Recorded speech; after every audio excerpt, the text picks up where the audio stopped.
Garuda voice. அடுத்த 6 நாட்களுக்கு கனமழை. வானிலை ஆய்வு மையம் தகவல். இன்று முதல் அடுத்த 6 நாட்களுக்கு தமிழகத்தில் பல்வேறு இடங்களில் மழை பெய்யும் என்று வானிலை மையம் தெரிவித்துள்ளது. தமிழகத்தில் சில நாட்களாக பல இடங்களில் கனமழை பெய்து வருகிறது. இது பொதுமக்களிடையே மகிழ்ச்சியை ஏற்படுத்தி உள்ளது. வடக்கு ஆந்திரா, தெற்கு ஒரிசா கடலோர பகுதிகளை ஒட்டிய வங்கக்கடல் பகுதிகளில் நேற்று முன்தினம் காற்றழுத்த தாழ்வு பகுதி உருவாகியது. நேற்று காலை இது ஆழ்ந்த காற்றழுத்த தாழ்வு பகுதியாக அதே பகுதிகளில் நிலவி வருகிறது.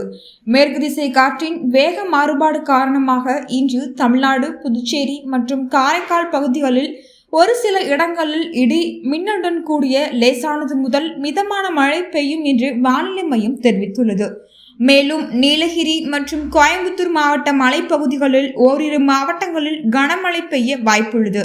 நாளை முதல் 31ஆம் தேதி வரை தமிழ்நாடு, புதுச்சேரி மற்றும் காரைக்கால் பகுதிகளில் ஓரிரு இடங்களில் லேசானது முதல் மிதமான மழை பெய்யும். சென்னை மற்றும் அதன் புறநகர் பகுதிகளை பொறுத்தவரையில் அடுத்த 48 மணி நேரத்திற்கு வானம் ஓரளவு மேகமூட்டத்துடன் காணப்படும்.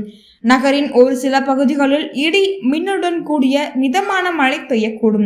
அதிகபட்ச வெப்பநிலை 32 - 33 டிகிரி செல்சியஸ் மற்றும் குறைந்தபட்ச வெப்பநிலை 26 டிகிரி செல்சியஸை ஒட்டி இருக்கக்கூடும் என்று வானிலை ஆய்வு மையம் தெரிவித்துள்ளது.